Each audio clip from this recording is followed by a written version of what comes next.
Lately, a lot of people have been asking me how you fish a jig, how you work a jig, what jigs to use and not use. So I figured I'd make a video on it. Anything, well, in Mass, you have to use non-lead, so I prefer Grizzbait's non-lead jig. There's also Dirty Jig, makes a non-lead jig that I've heard about. But it's kind of an intimidating lure to use, but I've only fished it for a year and a half, and last year it's pretty much all I used for bass. I got a lot of 5-pounders on it. I lost some big ones, but it's a great lure to use. Today the water is 51 degrees, just after ice out, so the bass are going to be slow and lethargic, but they're going to be moving up to their spawning beds, and they're going to be getting ready to fatten up and guard their eggs. So but basically, oh, there's a truck going by. Basically, when you jig fish, the lure does all the work for you pretty much. I prefer a 4 to 6 inch trailer on the back. I have a Berkeley Chigger Craw right here, but it's pretty cut and paste. You cast it out, you let it sit, pull it, maybe give it a hop here and there, reel back in and do it again.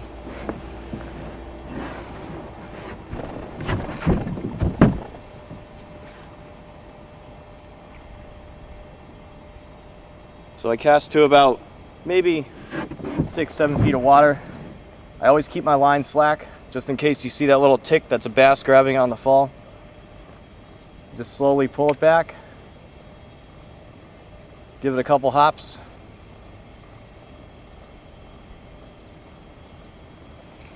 and repeat.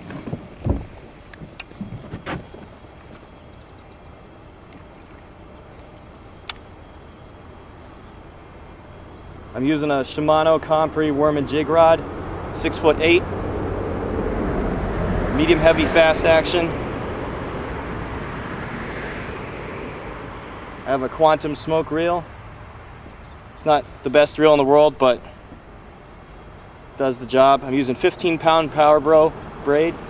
The water's fairly murky, but it's not too murky, so I'm getting by with the black and blue. In clear water, you want to use a more brighter, natural color, maybe a bluegill or a perch color. I mean, black and blue in general, you can't go wrong. It's pretty much known as the best color out there for jigs or worms or whatever you may see fit.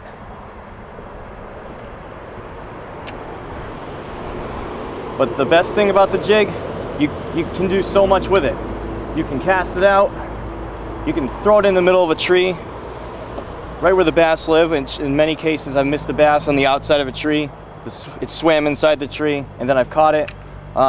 You can reel it real quick on the top, like in the summer, over lily pads, and you see a little hole, you can stop, drop it in there, chances are a bass is going to grab it.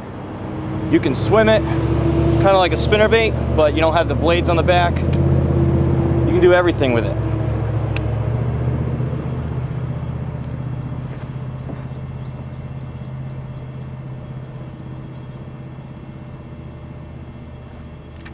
We got a bite right now.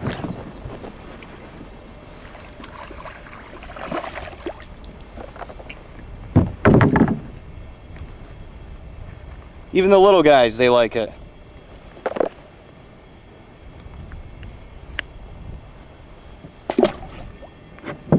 Now when you're fishing a tree, large tree or a small tree, it's very important to pick apart every aspect of that tree. Don't just make 2 casts of that tree and then walk away and fish the next one unless you're pressed for time. There could be a 5, could even be an 8-pound bass under that tree and you wouldn't even know it. And sometimes a different angle and different presentation to one little branch on the tree can be all the difference between no fish and 2 or 3 bass or 1 big bass. You never know. And what happens a lot of time is, if you're fishing, I'm casting to a tree right now, if you're fishing real tight to cover, the bass will probably 5 out of 10 times grab it right when it falls. A lot of the times you don't have to work the jig. If the fish are really inactive, you're gonna have to, but that's one of the better things about it. You got so much going on in there when it falls. You got all the the skirt fluttering and the trailer fluttering, they just can't resist it half the time.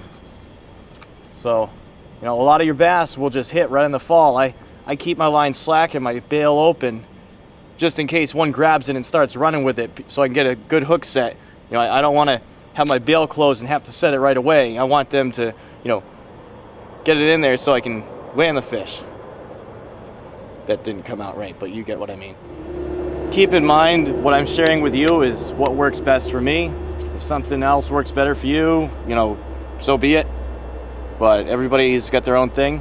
I'm just sharing the basics and what I've learned from watching other YouTube videos and personal experience.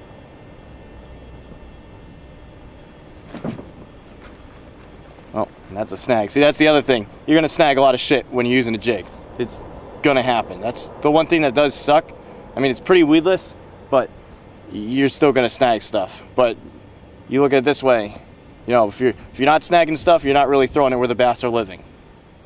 The other awesome thing about fishing with jigs is you can be lazy. You don't have to, you know, throw it out 100 feet and reel it in real quick. I like to spray it.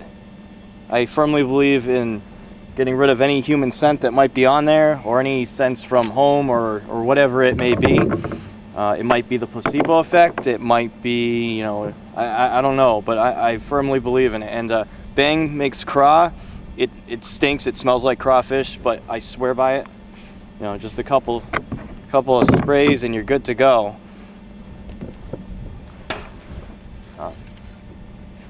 So we're approaching a nice looking tree here. Hold on.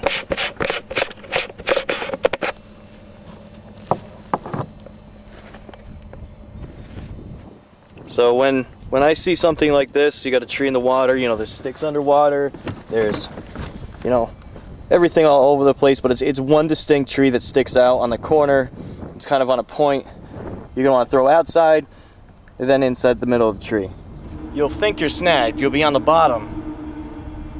You'll just feel the jig stop. You know, that could be either way. That could be a bass that just grabs it, that sits there, or it could just be a snag. But you know, when in doubt, set the hook. 9 times out of 10, you'll still get the lure back. Especially when you first start fishing. You know, you haven't really fished the bottom much, or maybe you have, I don't know. But a lot of times, you'll think you got a bite and it's just a snag, or sometimes you'll think you got a snag and you got a bite. I've just spotted a big bass.